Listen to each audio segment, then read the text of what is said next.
Hello at welcome back sa EdOx DC, kung saan tatalakayin natin ang pinakamahalagang legal at politikal na pangyayari na humuhubog sa Pilipinas at sa buong mundo. Ang episode natin ngayon ay mahalaga, kapanapanabik at may malaking epekto.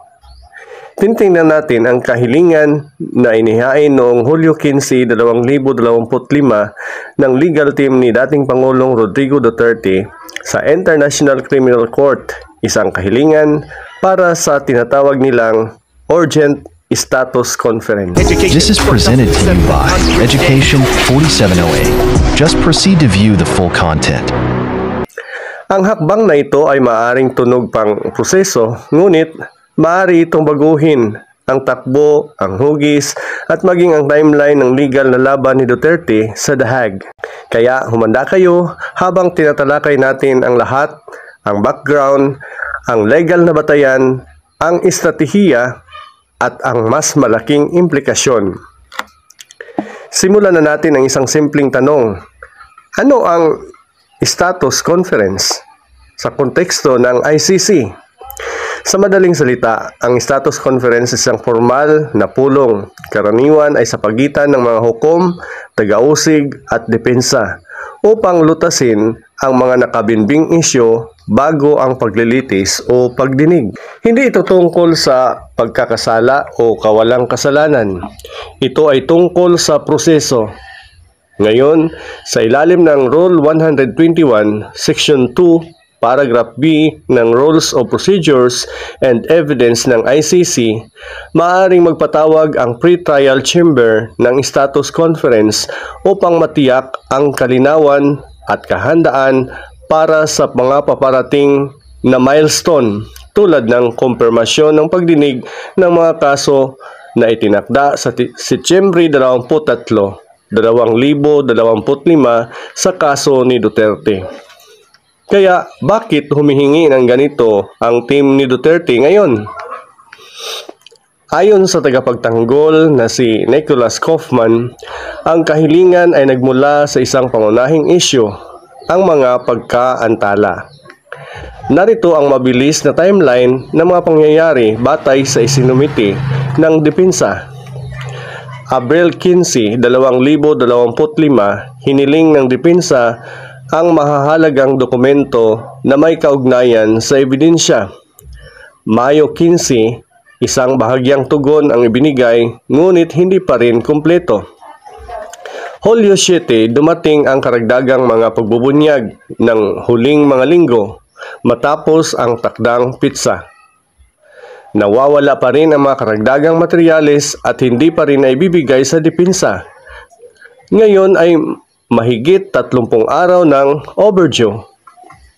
Ikinakatwiran ni Kaufman na ang mga pagkaantala na ito ay lubhang nakakaapekto sa kakayahan ng depensa na maghanda para sa Hulyo 24 na deadline ng pagsisiwalat at sa Setyembre 23 na pagdinig. Sa madaling salita, nauubusan sila ng oras at hindi nila kasalanan. Ngayon, pag-usapan natin ang lingwahe.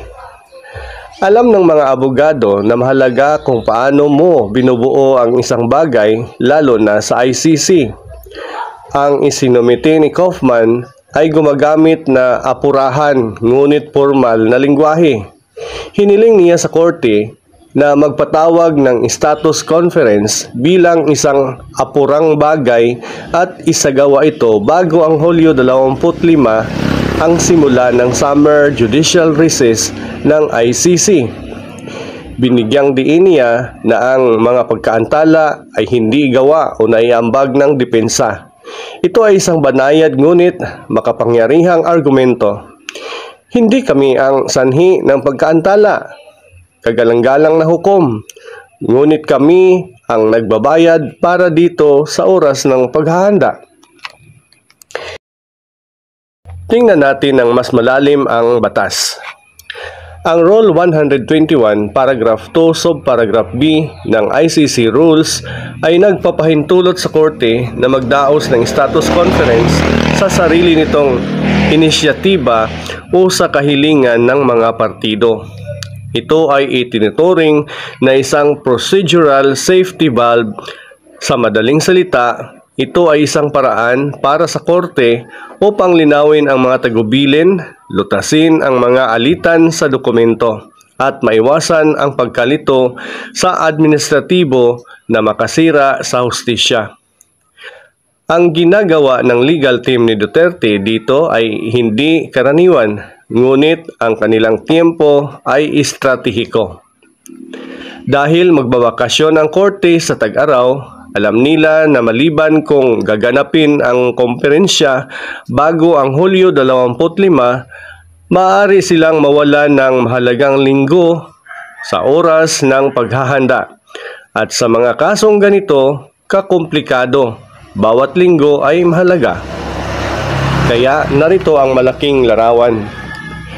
Bakit nga ba humihingi ang team ni Duterte ng apurang pulong na ito? Una, upang mapanatili ang timeline ng Setyembre, o marahil alam mo, upang lumikha ng puwang para magtalo para sa pagpapaliban nito. Pangalawa, upang bumuo ng nakasulat na tala na nagpapakita na ang depensa ay nahadlangan ng mga pagkaantala. Pangatlo, upang kontrolin ang salaysay na nagpapahiwatig na ang anumang kawalan ng kahusayan ay nasa taga-usig o korte, hindi sa depensa. Naghahanda rin si Kaufman ng batayan para sa posibleng mga mosyon sa hinaharap, kabilang ang isang mosyon upang suspindihin o ipagpaliban ang pagdinig sa kumpirmasyon. At huwag nating kalimutan, ang anumang pagkaantala ay maaaring makaapekto rin sa hiwalay na kahilingan ni Duterte para sa pansamantalang paglaya na nakabinbin batay sa humanitarian grounds. Ang main na layunin ni Atty. Nicholas Kaufman, ang lead counsel ni Rodrigo Duterte sa ICC, sa kanyang urgent request para sa status conference ay ang maayos at mabilis na matugunan ang mga procedural delays na maaaring makasagabal sa paghahanda ng depensa sa nalalapit na confirmation of charges hearing sa September 23, 2025. Sa madaling salita, ito ang mga pangunahing layunin ni Kaufman. Una, malinaw na may parating ang mga problema sa disclosure ng ebidensya. Sinasabi ng depensa na may mga dokumentong hiningi pa noong Abril 15 at nitong Mayo 16 lang bahagyang naibigay at ang iba ay naantala pa hanggang Hulyo. Nais ipabatid ni Kaufman sa pre-trial chamber na hindi makatarungan kung ituloy ang hearing sa Setyembre, kung kulang at huli ang ebidensyang ibinigay ng prosecution sa kanila. Pangalawa, hilingin sa ICC na magdaos ng pulong bago ang korte magsara para sa pansamantalang pahinga o tinatawag na summer recess.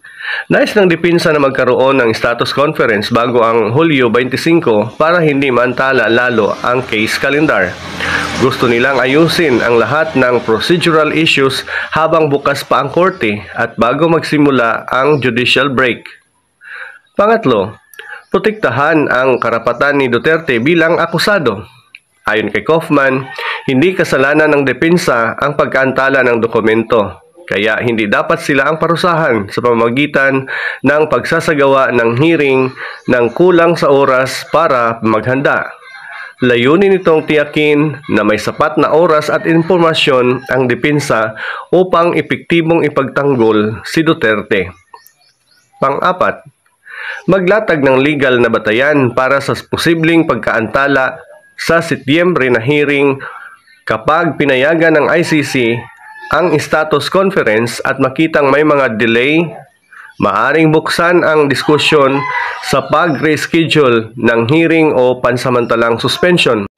Taktikal ito upang i-manage ang tempo ng paglilitis habang hinahanda rin ang kanilang request para sa interim release ni Duterte. Sa kabuuan, layunin ni Kaufman na maipakita sa ICC na hindi makatarungan ang pagpapatuloy ng Setyembre hearing kung kulang at huli ang mga dokumento. Gamit ang legal na framework ng Rule 121, Section 2, Paragraph B, humihiling siya ng status conference bilang isang mekanismong pansiguridad ng due process para sa depensa.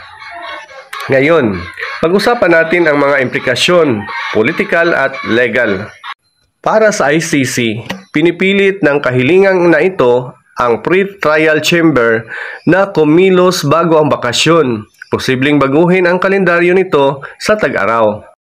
Inaanyayahan din nito ang korte na pampublikong kilalanin ang mga isyu sa paghahatid ng ebidensya na maaaring makaapekto sa pampublikong pagtingin.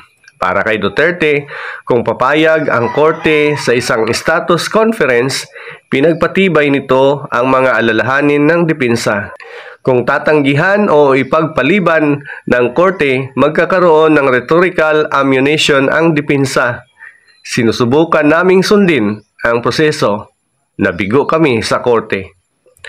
At para sa publikong Pilipino, ang pag-unlad na ito ay isang paalaala na ang proseso ng ICC ay hindi lamang isang legal na paglilitis, ito rin ay isang labanan sa politika at media. Pagbibigyan kaya ng ICC ang hiling ni Kaufman para sa status conference? Narito ang maiingat at balanse na pagsusuri batay sa batas, kasaysayan ng ICC at kasalukuyang dynamics ng kaso ni Rodrigo Duterte.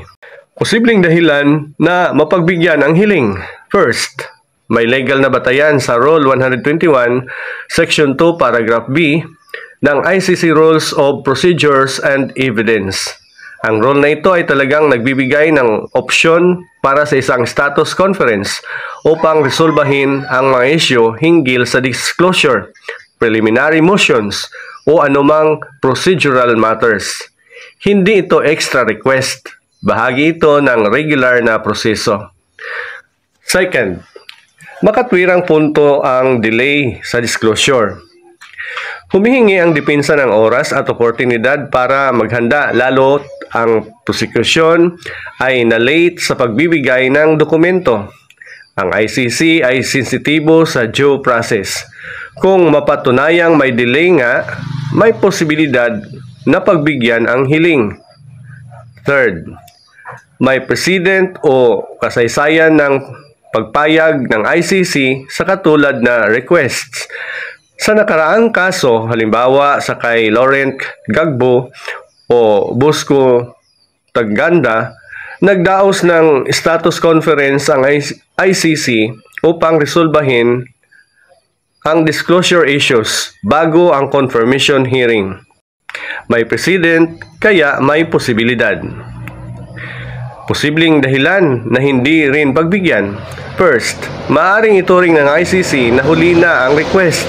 Kung titingnan ng pre-trial chamber na may sapat ng oras para maghanda bago ang Setyembre, maaaring sabihin nila na walang matibay na dahilan para mag-conference pa, lalo na kung tingin nila ay tactical delay lang ito ng depensa. Second, maaaring may confidence ang korte sa disclosure ng prosecution kung naniniwala ang korte na kumplito at timely ang mga ibinibigay na dokumento o kaya'y ibinigay na ayon sa schedule, maaari nilang ibasura ang reklamo ni Kaufman. Third, walang extraordinary circumstances. Hindi rin ito isang highly sensitive procedural failure. Halimbawa, violation ng rights habang nakakulong. Kaya hindi urgent sa paningin ng ilang judge kung susundin lang ang regular calendar. Ito ay may 50-50 na tsansa. Malakas ang legal basis ni Kaufman, pero nakasalalay ito sa interpretasyon ng ICC judges kung sapat ba ang dahilan. Kung mapatunayan ng depensa na hindi sila binigyan ng patas na panahon para humarap sa mga ebidensya, malaki ang posibilidad na payagan ito ng ICC. Pero kung makita ng korte na nagbigay lang ito ng tactical delay o kaya ay sapat na ang disclosure, maaring i-deny ang request at ituloy ang paghahanda para sa Setyembre 23 na hearing. Kaya ano ang susunod? Papayagan ba ng pre-trial chamber ang apurahang kahilingan? Kung oo, maaari tayong makakita ng live stream ng status conference o transcript na ilalabas sa lalong madaling panahon. Kung hindi, asahan na maghahain ng formal na protesta o motion ang legal team ni Duterte na nag-akusa ng pinsala dahil sa hindi pagsisiwalat. Nasa abot tanaw din ang Hulyo 24 na huling deadline ng pagsisiwalat na susundan ng Setyembre 23 na pagdinig ng kumpirmasyon maliban kung ilipat ang schedule. At huwag nating kalimutan, ang petisyon para sa pansamantalang paglaya ay maaaring desisyonan bago o pagkatapos ng mga pangyayaring ito. Nasa isang masilan tayong yugto, ang kalendaryo ng proseso ay kasing halaga ng nilalaman ng kaso. Kaya ayan na ang pinakabagong estratehikong pagbabago sa kasalukuyang kaso ng ICC laban kay dating Pangulong Rodrigo Duterte. Sa labas, maaaring mukha itong isang simpleng kahilingan sa proseso. Ngunit sa loob ng daheg, bawat dokumentong inihain, bawat pariralang pinili, at bawat pagdinig na naka-schedule o naantala ay maaaring humubog sa kinabukasan ng kasong ito. Patuloy naming ibibigay sa inyo ang real-time na pagsusuri sa kalinawan dito sa EDOX DC. Huwag kalimutang mag-like, mag-subscribe at ibahagi ang podcast na ito kung nakita ninyong ito ay kapaki-pakinabang.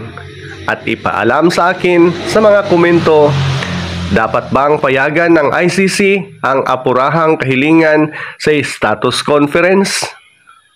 O ito ba ay legal na pagkaantala lamang sa ibang pangalan?